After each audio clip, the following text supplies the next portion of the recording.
Bismillahirrahmanirrahim. Assalamu alaikum, my dear students. I am Wajid Ali Kambo, your chemistry teacher. Student, आज हम nucleophilic substitution यूनिमोलेकुलर reaction इनको हम पढ़ने जा रहे हैं। यानी हम अल्काइल हैलाइड के रिएक्शंस पढ़ रहे हैं। और मैंने आपसे कहा था कि अल्काइल हैलाइड के दो रिएक्शन बहुत इंपॉर्टेंट है, एक SN reaction I mean nucleophilic substitution reaction और दूसरे बीटा एलिमिनेशन रिएक्शन। हमने ना लास्ट लेक्चर में न्यूक्लियोफिलिक सब्स्टिट्यूशन रिएक्शन का आगाज किया था और लास्ट लेक्चर में बड़ी डिटेल के साथ मैंने आपको SN2 रिएक्शन पढ़ाए थे, न्यूक्लियोफिलिक सब्स्टिट्यूशन बाइमोलेकुलर। अगर आपने लास्ट वाला लेक्चर सुना है, पढ़ा है, सीखा है, समझा है तो ये मेरे लिए पढ़ाना चुटकी का काम है। लेकिन अगर आपने वो नहीं ना पढ़ा तो आपको यहां 50-50 समझ आएगी। ये मेरी बात ध्यान में रखना। आप लास्ट लेक्चर उसके मुताबिक ही, ये उसकी कंटिन्यूटी है, ये उसके यानी बेसिक इंफॉर्मेशन वहां मैं आपको पढ़ा चुका हूं, बुनियादी बातें मैं आपको बता चुका हूं। अब तो मैंने सिर्फ आपको ना एक बात, मैंने SN2 वहां पढ़ाया, यहां मैं SN1 पढ़ाऊंगा और मैं तो दोनों का कंपैरिजन समझाता जाऊंगा और मेरी बात मुकम्मल होती है। देखो पहले ना SN1 की डेफिनेशन, पहले देखो तो सही SN1 है क्या। न्यूक्लियोफिलिक एंड सब्स्टिट्यूशन एस और यूनिमोलेकुलर 1 SN1। अच्छा, definition nucleophilic substitution reaction, it's okay, nucleophilic substitution reaction mechanism in which CX bond breakage, ये पहली बात, and CNU bond formation, दूसरी बात, occur one after the other in 2 steps, तीसरी बात। मैंने आपसे कहा था ना कि न्यूक्लियोफिलिक सब्स्टिट्यूशन रिएक्शन में दो प्रोसेसेस इन्वॉल्व हैं, एक कार्बन हेलोजन बॉन्ड का ब्रेक होना, दूसरा कार्बन न्यूक्लियोफिल बॉन्ड का बनना। अगर दोनों प्रोसेस साइमल्टेनियसली हो सिंगल स्टेप में तो वो SN2 है। लेकिन अगर दोनों प्रोसेस, ये बॉन्ड का टूटना एक प्रोसेस, बॉन्ड का बनना दूसरा प्रोसेस, अगर दोनों काम one after the other in 2 steps, पहले बॉन्ड टूटे फिर कार्बन न्यूक्लियोफिल बॉन्ड बने, एक स्टेप में ये काम हो दूसरे स्टेप में ये काम हो, such a reaction is called SN1 reaction. और अगली बात, जब तक आप एग्जांपल नहीं ना देंगे आपकी बात जस्टिफाई होगी। मैं आपके सामने बेटा जी एग्जांपल लिखता हूं। एग्जांपल में मैं ये आपके पास एक प्रोडक्ट लेता हूं, दिस इज एक रिएक्शन लेता हूं, टर्शरी ब्यूटाइल क्लोराइड, ये पीछे बड़ा मैंने पढ़ाया आपको, this is tertiary butyl chloride, tertiary butyl chloride. ये क्या है? This is 3 degree alkyl halide, tertiary alkyl halide. अच्छा, एक तो बात क्लियर होगी कि मैंने SN1 में जो एग्जांपल दे रहा हूं वो टर्शी अल्काइल हैलाइड है। जब मैंने SN2 पढ़ाया था तो जो मैंने एग्जांपल ली थी वो मैंने प्राइमरी अल्काइल हैलाइड लिया। ये पहला पॉइंट ऑफ डिफरेंस। ये आपने टर्शी ब्यूटाइल क्लोराइड लिया, KOH के साथ रिएक्शन, मैं कहूंगा एक्वस KOH। जब रिएक्शन होगा वही एलिमिनेशन सब्स्टिट्यूशन होगी। ये जो क्लोराइड है ना, ये यहां से जाएगा के, इसको पोटाशियम इसको लेकर KCl बनाएगा और ये OH नेगेटिव इसकी जगह पे आएगा। ये OH नेगेटिव, ये एक न्यूक्लियोफाइल, ये आएगा और ये क्लोराइड आए, ये न्यूक्लियोफाइल इसको सब्स्टिट्यूट करेगा, रिप्लेस करेगा। अब हुआ क्या? प्रोडक्ट आपके पास क्या बना? प्रोडक्ट आपके पास वही, जहां पे चेंज नहीं ना आ रही उसको मत छेड़ो। ये टर्शरी ब्यूटाइल, तो ऐसे लिखो CH3C, टर्शरी ब्यूटाइल। हां, अब Cl की जगह पे OH नेगेटिव आ गया। This is tertiary butyl alcohol and you have KCl, potassium chloride. ये आपका, this is the product and the name of this product is tertiary butyl alcohol. This is tertiary butyl butyl alcohol, butyl alcohol. बेटा जी ये product आपके पास बना, this is the nucleophilic substitution reaction. But how it is the SN1 reaction? आगे बढ़ने से पहले एक और बात, और वो बात वाला क्या है? वो बात है nature of solvent. Nature of solvent, आप ना SN1 में किस किस्म के सॉल्वेंट लेंगे? हम SN1 में ना, SN1 में हम पोलर प्रोटिक सॉल्वेंट्स लेंगे। Polar protic solvents, protic solvent जो H पॉजिटिव देते हैं, जो प्रोटॉन देते हैं। और पोलर प्रोटिक सॉल्वेंट कौन कौन से पता है आपको? पोलर प्रोटिक सॉल्वेंट है आपके पास water, polar protic solvent ethyl alcohol, methyl alcohol, C2H5OH, ethyl alcohol, polar protic solvent. आपके पास acetic acid, polar protic solvent, और बहुत सारे। इथाइल अल्कोहल मैंने लिख दिया, मिथाइल अल्कोहल मैंने बोल दिया। आप ना पॉइंट ऑफ डिफरेंस से समझते जाओ। जो मैं बात बता रहा हूं ना, कंपैरेटिव स्टडी करो, कंपैरेटिव। SN2 पहले पढ़ा, SN1 ये है। पहली बात कहां से शुरू हुई? इसमें CX bond breakage, CNU bond formation 2 steps में होता है। उसमें ये दोनों प्रोसेस, SN2 में ये दोनों प्रोसेस सिंगल स्टेप में थे। इसमें एग्जांपल में मैंने टर्शियरी अल्काइल हैलाइड लिया, SN2 के एग्जांपल में मैंने प्राइमरी अल्काइल हैलाइड लिया। वहां पे जो मैंने नेचर ऑफ सॉल्वेंट, जो सॉल्वेंट लिए थे वो protic solvent, aprotic solvent, aprotic. और यहां जो सॉल्वेंट ले रहे हैं वो पोलर प्रोटिक सॉल्वेंट। पॉइंट, तीन पॉइंट्स ऑफ डिफरेंसेस मैंने आपको समझा दिए। बढ़ो आगे, मैकेनिज्म।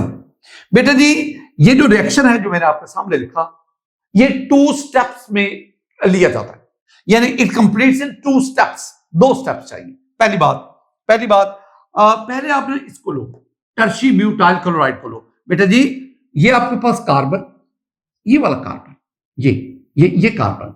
अब इसके इधर भी मैथल ग्रुप, मिथाइल ग्रुप, इसके इधर भी मिथाइल ग्रुप, और इसके इधर भी मिथाइल ग्रुप।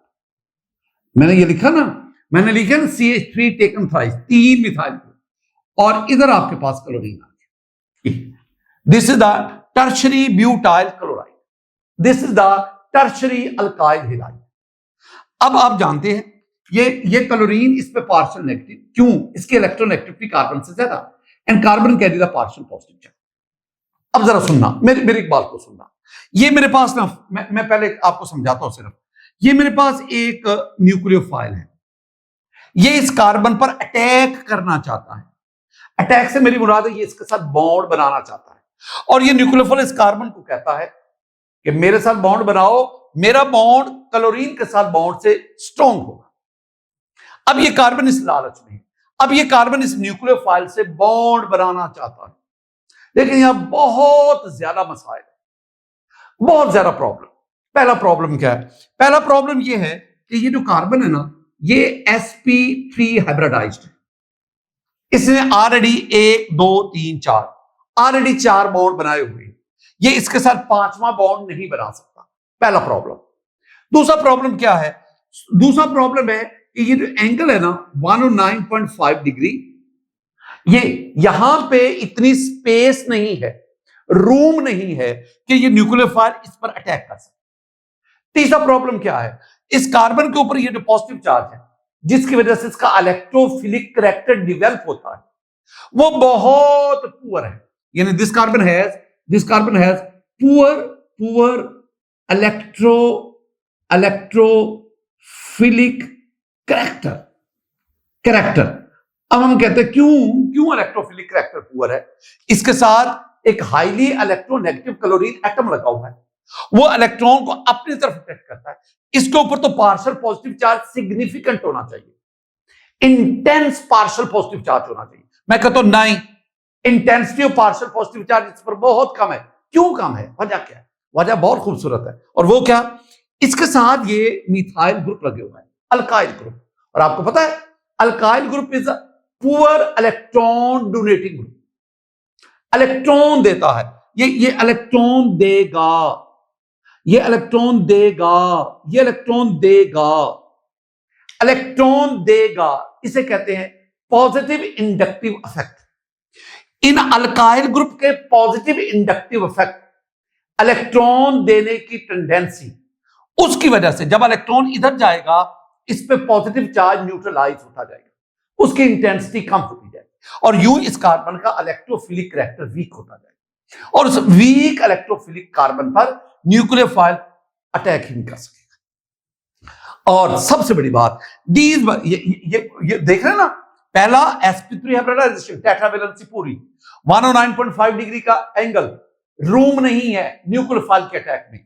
तीसरा, poor electrophilic character of carbon due to the presence of these alkyl group which has positive inductive effect that decreases the intensity of positive charge। और सबसे बड़ी बात, स्टेरिक हिंड्रेंस। क्या बोला? स्टेरिक। ये बल्कि अल्काइल ग्रुप लगे हुए हैं, ये बल्कि अल्काइल ग्रुप, और इन अल्काइल ग्रुप की वजह से यहां इलेक्ट्रोफाइल न्यूक्लियोफाइल अटैक ही नहीं कर सकेगा। ये वो प्रॉब्लम्स है जिनकी वजह से ये न्यूक्लियोफाइल ये इस कार्बन के साथ बॉन्ड बना ही नहीं सकता। लेकिन ये कार्बन इसके साथ बॉन्ड बनाना चाहता है, अब क्या करेगा? अब ये होगा, इसको तो छोड़ो ना, इसको तो निकालो गुफ्तगू से। अब ये होगा, ये कार्बन इस न्यूक्लियोफाइल को कहता है मैं कोई रास्ता ढूंढता हूं, मैं कोई बीच में से रास्ता निकालता हूं।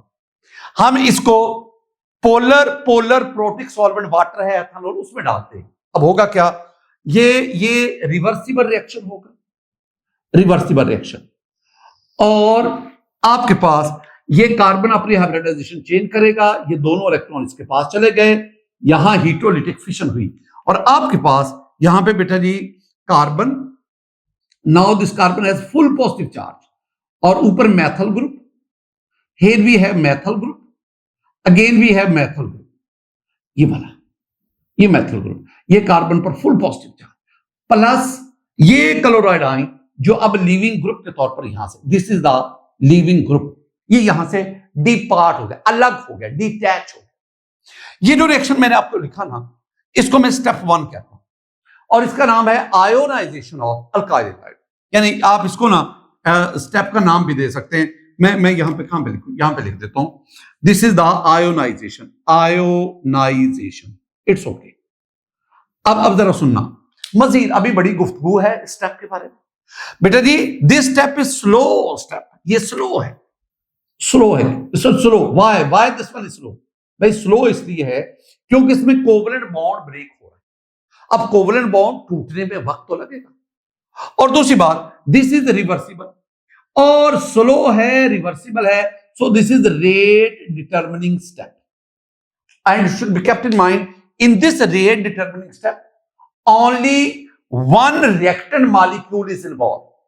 और हम कहते हैं ना मोलेकुलरिटी कि रेट डिटर्मिनिंग स्टेप में रिएक्टेंट के जितने मॉलिक्यूल इन्वॉल्व होंगे वो उस रिएक्शन की मोलेकुलरिटी कहलाता है। चूंकि इस रेट डिटर्मिनिंग स्टेप में सिर्फ एक reactant, I mean alkyl halide, वो इन्वॉल्व है, लिहाजा SN1 की मोलेकुलरिटी 1। अच्छा, अब स्लो है, रिवर्सिबल है, रेट डिटर्मिनिंग स्टेप है, और polar solvent, polar protic solvent इसमें इन्वॉल्व है। सॉल्वेंट का काम क्या होता है? सॉल्वेंट क्या करता है कि ये जो आपके पास एनाइन बनता है, सॉल्वेंट के मॉलिक्यूल उसको सराउंड करके, सॉल्वुलेट करके स्टेबलाइज कर देते हैं। स्टेबलाइज, ये उसका काम है, और जैसे जैसे ये स्टेबलाइज होते जाएंगे रिएक्शन फॉरवर्ड जाएगा। This one is very important. ये क्या है बेटा जी? This is called carbocation, carbocation. This one is reaction intermediate, ये रिएक्शन इंटरमीडिएट है, कार्बोकैटायन रिएक्शन इंटरमीडिएट। अब एक बात ध्यान में रखना, ये जो आपके पास टर्शियल अल्काइल हैलाइड था, ये डायरेक्ट इसमें कन्वर्ट नहीं होता।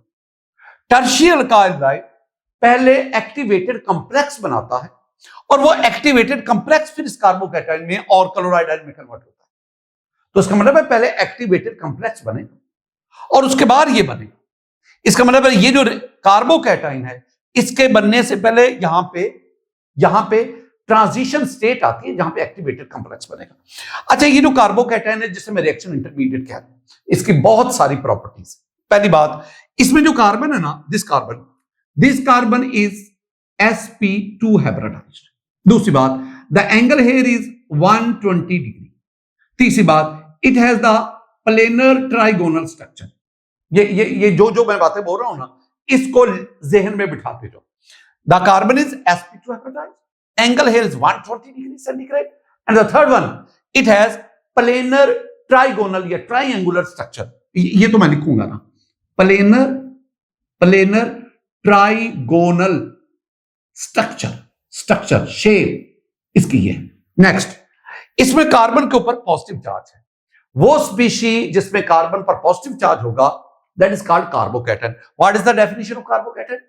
अ species in which carbon possess the positive charge, not partial positive, full positive charge, that is called the carbocation। Carbocation मुख्तलिफ होते हैं, methyl carbocation, primary, secondary, tertiary. ये जो tertiary carbocation, this is the tertiary carbocation, this is highly stable. ये tertiary carbocation, it is highly stable. ये बहुत ज्यादा stable होता है। ये जो मैं सारी बात आपको कर रहा हूं ना, ये जो आयोनाइजेशन की गुफ्तगू कर रहा हूं, ये सारे का सारा स्टेप SN2 में नहीं था। SN2 में आपके पास रिएक्टेंट थे, ट्रांजिशन स्टेट से डायरेक्ट प्रोडक्ट बने, उसमें कोई रिएक्शन इंटरमीडिएट इन्वॉल्व नहीं था। स्टूडेंट, अब आपके पास ये कार्बोकैटाइन बन गया। अब स्टेप नंबर 2, अब इस कार्बोकैटाइन पर न्यूक्लियोफाइल का अटैक होता है। दूसरी बात क्या आ गई? दूसरा हेडिंग क्या आ गया? अटैक ऑफ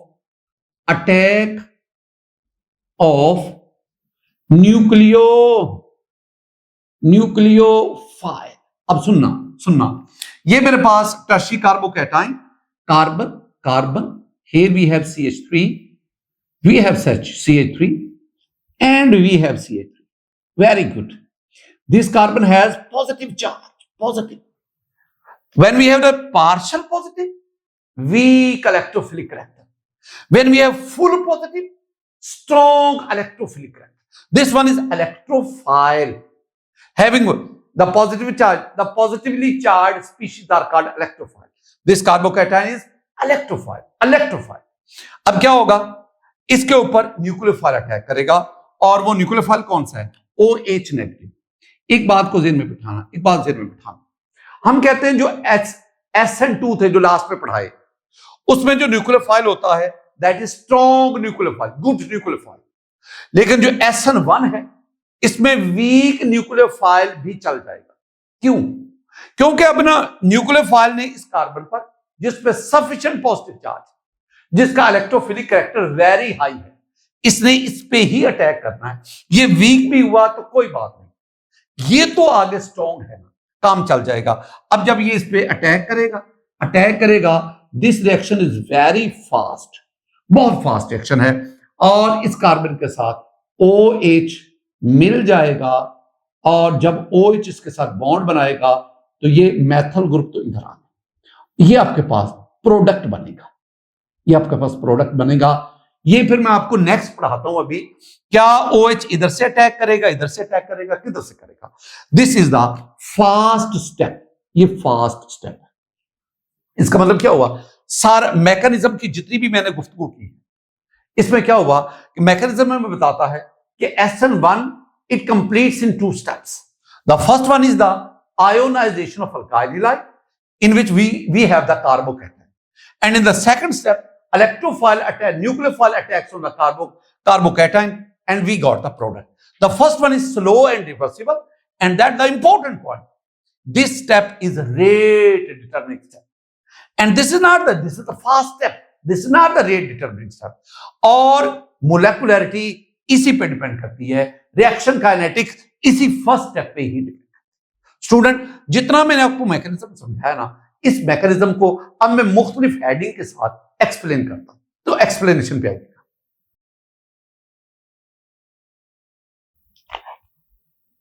जी स्टूडेंट, अब मैंने जो एक्सप्लेनेशन करनी है ना, हकीकत जाने यही बातें मैंने दोबारा रिप्रोड्यूस कर, सिर्फ बात को फैलाना है, नई कोई बात नहीं होगी। देख लेना, पहली बात क्या है? 2 स्टेप्स रिएक्शन, वो पता है, स्टेप 1 एंड स्टेप 2। अब दोनों में बता दो कि जो स्टेप 1 है ना, बता दो कि स्टेप 1 में क्या क्या होता है। स्टेप 1 की नेचर बता दो। एक तो स्टेप 1 में आयोनाइजेशन हो रही है, इट्स ओके। आयोनाइजेशन के बाद ये जो है ये रिवर्सिबल है, ये मैं यहां पे लिख देता हूं, रिवर्सिबल है, रिवर्सिबल। और यहां पे पोलर सॉल्वेंट यूज हुआ, पोलर सॉल्वेंट। और दूसरी बात मैंने क्या की है, ये जो है ना रेट डिटर्मिनिंग स्टेप है ये, और इसमें हमारे पास प्रोडक्ट क्या होगा, कार्बो कैटाइन इसमें हमारे पास हासिल होगा। ये एक बात स्टेप 1 में। अब स्टेप 2 के बारे में आप बता दो। आप कहेंगे कि जो स्टेप 2 है ना, स्टेप नंबर 2 में क्या हुआ, आपके पास ये कार्बो कैटाइन है, इस पर ये न्यूक्लियोफाइल अटैक करता है, तो इसमें क्या हुआ, अटैक ऑफ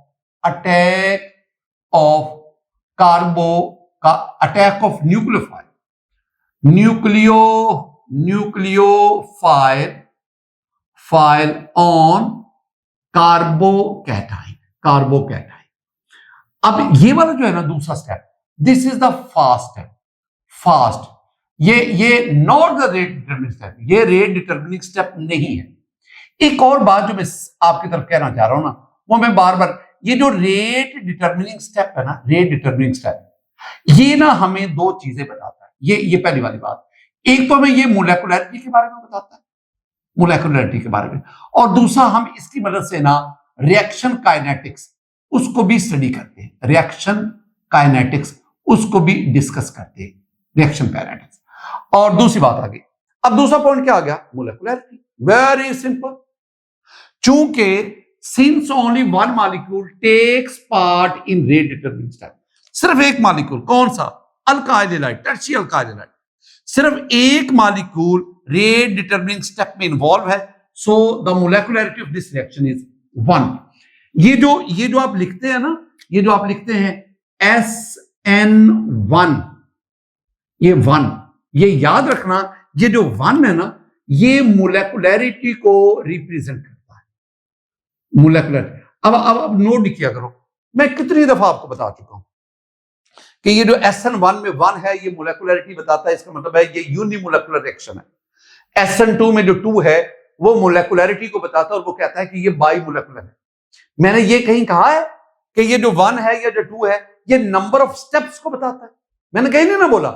फिर भी स्टूडेंट को देखते हैं, वो लिखे जा रहे, वो कहते हैं जी SN1 का मतलब, 1 का मतलब है कि this reaction takes place in a single step, 1 का मतलब है सिंगल। और नहीं, ऐसी कतन कोई बात, ये SN1 है, ये एक नहीं 2 स्टेप्स में मुकम्मल होता है। 1 नंबर ऑफ स्टेप्स नहीं है, 1 इज द मोलेकुलरिटी, और वो मैंने लिखा ना यूनिमोलेकुलर, एक मोलेकुलरिटी। स्टूडेंट उसके बाद डायरेक्शन ऑफ अटैक, बहुत खूबसूरत बात, वो बोला क्या, जब आपने SN2 को पढ़ा था ना, तो मैंने आपसे कहा था कि जो अटैकिंग न्यूक्लियोफाइल है that attacks on the electrophilic carbon from the direction opposite to the leaving group. यहां तो ऐसी बात ही कोई नहीं, यहां तो सेकंड स्टेप में न्यूक्लियोफाइल अटैक कर रहा है, वो कहीं से भी अटैक, ये मॉलिक्यूल है ना, ये आपके पास जो मॉलिक्यूल है ये ट्राइंगुलर प्लेनर है, यू है। न्यूक्लियोफाइल इधर से भी अटैक कर सकता है, इधर से भी attack. Nucleophile can attack on the carbocation from either direction, सुनना कैसे, अगर मेरी पहली गुफ्तगू, अगर न्यूक्लियोफाइल सपोज OH नेगेटिव है, अगर न्यूक्लियोफाइल इधर से अटैक करेगा इस साइड से, तो आपके पास जो प्रोडक्ट बनेगा ना, कार्बन, एक मेथल, दूसरा मेथल, तीसरा मेथल, ये मेथल ग्रुप इधर आ गया, CH3, और इधर आपके पास न्यूक्लियोफाइल बॉन्ड बना। दूसरी बात, अगर न्यूक्लियोफाइल दूसरी तरफ से इधर से अटैक करे, इधर से, तो साजर इधर से जब अटैक करेगा, अब आपके पास क्या बनेगा, आपके पास ये कार्बन, अब ये मेथल ग्रुप इधर आ गया, CH3, वी हैव CH3, और ये मेरे पास OH आ गया। इसका मतलब है दो तरह की कॉन्फ़िगरेशन वाले आपके पास प्रोडक्ट बनते हैं, 2 तरह। ये है डायरेक्शन ऑफ अटैक। अच्छा, थोड़ा सा आगे बढ़ते फिर आपको बताता हूं configuration of the product. Configuration में ना मैं 2 बातें करता हूं। कॉन्फ़िगरेशन में किसे कहते हैं, कॉन्फ़िगरेशन क्या है, अरेंजमेंट ऑफ साइड एटम और ग्रुप्स टू द सेंटर, यानी सेंट्रल एटम के गिर्द साइड एटम या ग्रुप्स की तरतीब क्या है, arrangement of side atoms or groups around central atom. Central atom, और पता है आपको यहां पे सेंट्रल एटम कौन है? यहां पे जो सेंट्रल एटम है ना वो कार्बन है। ये कार्बन, कार्बन के गिर्द ये है side OH methyl group, OH methyl group. ये मैं एक और भी लफ्ज आपको बताता चलूं बेटा जी। कॉन्फ़िगरेशन दो किस्म की होती है, एक होती है इन्वर्जन ऑफ कॉन्फ़िगरेशन, एक होती है रिटेंशन ऑफ कॉन्फ़िगरेशन। दोनों अल्फाज पे कॉन्फ़िगरेशन दो तरह की, एक को मैं क्या कहूंगा inversion, inversion of configuration. It's okay. And we have the second one is retention of configuration. It's okay. Configuration तो आप समझ गया ना, ये प्रोडक्ट है, प्रोडक्ट में सेंट्रल एटम के गिर्द साइड एटम की तरतीब को कॉन्फ़िगरेशन कहते हैं। Inversion retention, invert retain, inversion retention, मैं यहां पे लिखूंगा inversion, we have the retention, inversion invert उलटना, इन्वर्ट उलटना, रिटेंशन रिटेन बरकरार रहना, जैसे पहले थी वैसे ही। अब जरा ना आप रिएक्टेंट को तो देखो, ये आपके पास रिएक्टेंट था, ये रिएक्टेंट में अगर वो लास्ट लेक्चर आपने सुना तो मैंने वहां पे ना अम्ब्रेला बनाई थी, छतरी, ये अम्ब्रेला का हैंडल और ये उसका अपर पोर्शन, ये अम्ब्रेला इस तरह। अब जरा इसको देखना, ये देखो जरा, जैसे मेरे पास अम्ब्रेला थी ना ये वाली, ये उसका हैंडल और ये उस तरह। इसका मतलब हुआ ये वाला स्ट्रक्चर और ये वाला बिल्कुल एक जैसे। इसे हम क्या कहते हैं? This is the retention of configuration. अच्छा, कुछ ऐसे भी हमारे पास बने, ये देखना जरा, ये आ गए इस तरह, और ये आपके पास यूं आ गया, ये आ गया, ये अम्ब्रेला उलट गया। अब क्या हुआ, आपके पास ये रिएक्टेंट का कॉन्फ़िगरेशन थी, ये इसका हेड इधर और बाजू इधर, और वैसे ही ये भी है, लेकिन ये उसके बिल्कुल उलट है। उलट को हम क्या कहते हैं? इन्वर्जन। मतलब मैं कहना आपसे चाहता हूं कि आपके पास ये जो दो प्रोडक्ट बने ना, इन दो प्रोडक्ट जो है ना, इसमें एक की कॉन्फ़िगरेशन रिएक्टेंट जैसी है, दूसरे की कॉन्फ़िगरेशन रिएक्टेंट से बिल्कुल उलट हो गई। तो एक की कॉन्फ़िगरेशन रिटेंशन और दूसरे की कॉन्फ़िगरेशन क्या है? इन्वर्जन। मैं भला क्या कहूंगा? मैं कहूंगा there is 50% inversion of configuration and there is 50% retention of configuration. ये बात जरा क्या मैंने कहा? 50% inversion, क्या मतलब क्या है 50%? मतलब ये है कि अगर आप इसके फर्ज कर रहे हो, अगर आप इसके 100 मॉलिक्यूल लें, 100, उनमें से 50 मॉलिक्यूल होंगे प्रोडक्ट के जिनकी कॉन्फ़िगरेशन रिएक्टेंट जैसी ही है, और 50 मॉलिक्यूल होंगे जिनकी कॉन्फ़िगरेशन रिएक्टेंट से उलट गई। यानी 50% आधे मॉलिक्यूल उसमें रिएक्टेंट जैसी ही कॉन्फ़िगरेशन और आधों में रिएक्टेंट से बिल्कुल उलट गई। अब मैं थोड़ा सा आगे बढ़ना चाहता हूं। एक लफ्ज आता है कायरलिटी। थोड़ा सा ना, अब आपको थोड़ा सा ऊपर ना बड़े बच्चे बनाता हूं, एंटीटेस वाले बच्चे बनाता हूं।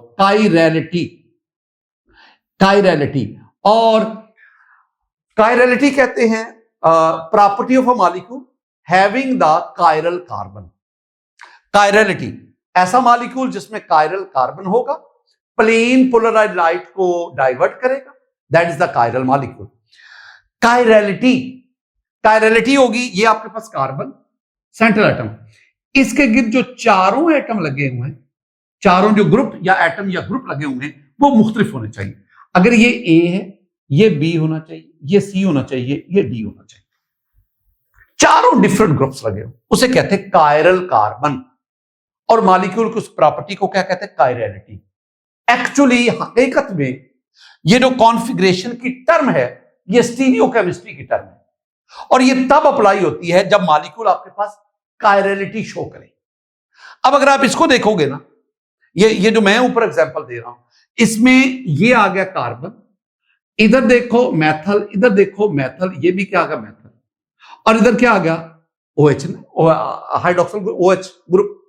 अगर आप कार्बन की क्या चारों ग्रुप्स मुख्तलिफ हैं? आंसर नहीं, 3 एक जैसे। तो कायरलिटी के लिए जरूरी क्या है कि कार्बन के चारों तरफ जो ग्रुप्स हैं वो मुख्तलिफ होने चाहिए। अगर यहां पे ये मैथल है, यहां पे इथाइल होना चाहिए, यहां पे हाइड्रोजन ले लो, यहां पे या ये मिथाइल है, ये इथाइल है, ये प्रोपाइल हो, ये OH हो। अगर कार्बन के साथ चारों ग्रुप्स डिफरेंट होंगे तो that molecule show the chirality, और जो कायरलिटी होगी उसके लिए ये हम कॉन्फ़िगरेशन वगैरह की टर्म शो करते हैं। बेटा जी मैं एक और भी, चलें ये थोड़ी सी ना मैंने बात आप तक कन्वे कर दी। अब मैं ये नहीं कह रहा कि जब आप ये वाला मॉलिक्यूल लेंगे तो प्रोडक्ट में ये मिथाइल ग्रुप दूसरी तरफ नहीं जाएंगे, बिल्कुल जाएंगे। कुछ में आधों में जाएंगे, आधों में नहीं जाएंगे, रिटेंशन भी होगी, इन्वर्जन भी होगी। लेकिन ये जो स्टीरियोकेमिकल की स्टीरियोकेमिस्ट्री की जो टर्म्स है ना, वो इन जैसे मॉलिक्यूल्स पर अप्लाई नहीं होती। अच्छा आगे बढ़ो स्टूडेंट, एक लफ्ज होता है रेसिमिक मिक्सचर।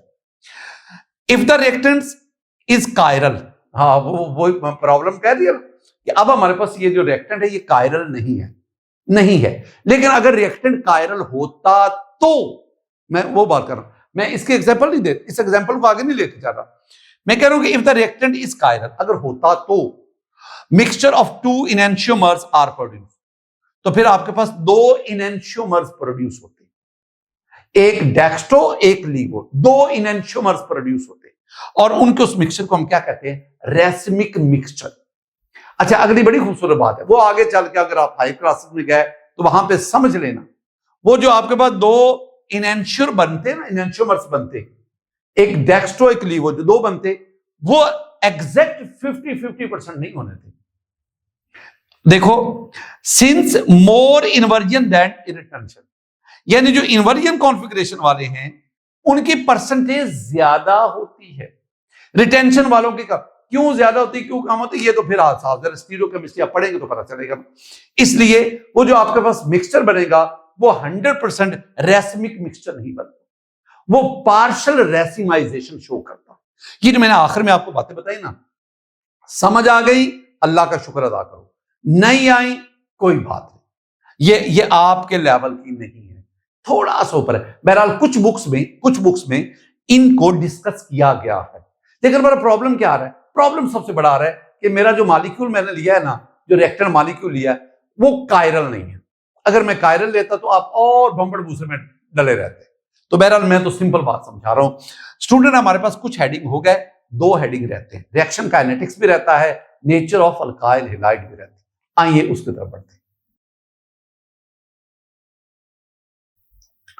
हैं। जी स्टूडेंट, मेरे पास आ गया रिएक्शन काइनेटिक्स।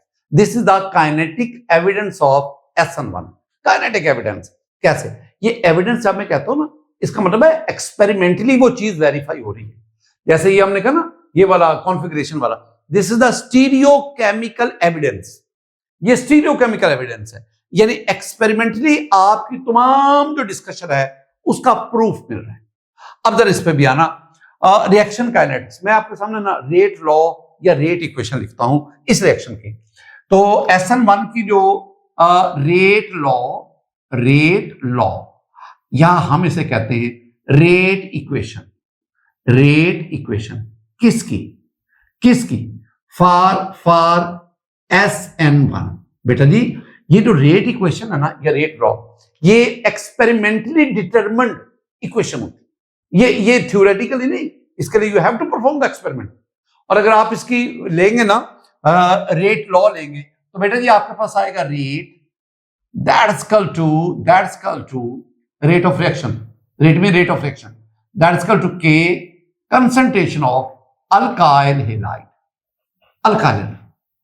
आपने जब SN2 को पढ़ा था तो यहां पे आपने साथ ही ना कंसंट्रेशन ऑफ न्यूक्लियोफाइल भी लिखा था, यहां आपने नहीं लिखा। वजह बोला क्यों?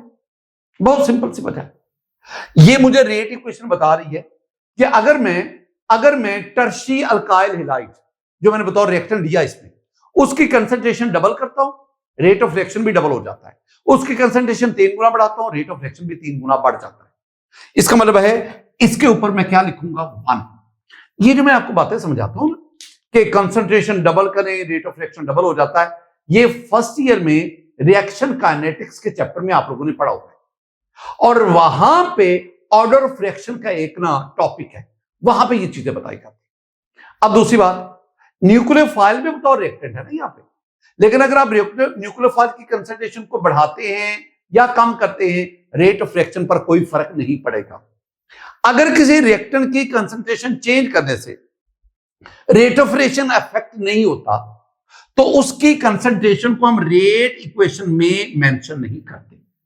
हम यह मेंशन सिर्फ उसकी करते हैं जिस रिएक्टेंट की कंसंट्रेशन अमाउंट कम ज्यादा करने से रेट ऑफ रिएक्शन अफेक्ट होता, और यहां पे किसका, अल्काइल हैलाइड का। तो अल्काइल हैलाइड ये फर्स्ट ऑर्डर रिएक्शन, तो अगर मैं इसका ना ऑर्डर ऑफ रिएक्शन लिखूंगा ना, ऑर्डर ऑफ रिएक्शन, बेटा जी ऑर्डर ऑफ रिएक्शन जो है ना, that is equal to 1। This is first order reaction, I mean SN1 is first order reaction. लेकिन मैं अपनी बात पे बजिद हूं, ये जो 1 है ये ऑर्डर ऑफ रिएक्शन नहीं है, ये 1 जो है this is just the molecularity.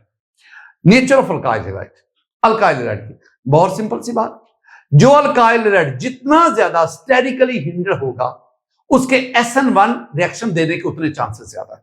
मैंने दोबारा क्या कहा, जो अल्काइल हैलाइड जितना ज्यादा सब्स्टिट्यूटेड होगा, स्टेरिकली हिंडर्ड होगा, उतने उसके SN1 रिएक्शन देने के चांसेस ज्यादा है, क्योंकि उतना उसका कार्बोकैटायन स्टेबल बनता है। तो अगर आप इस मेरी बात को समझो, तो मैंने क्या कहा, मैंने कहा अगर आप टर्शरी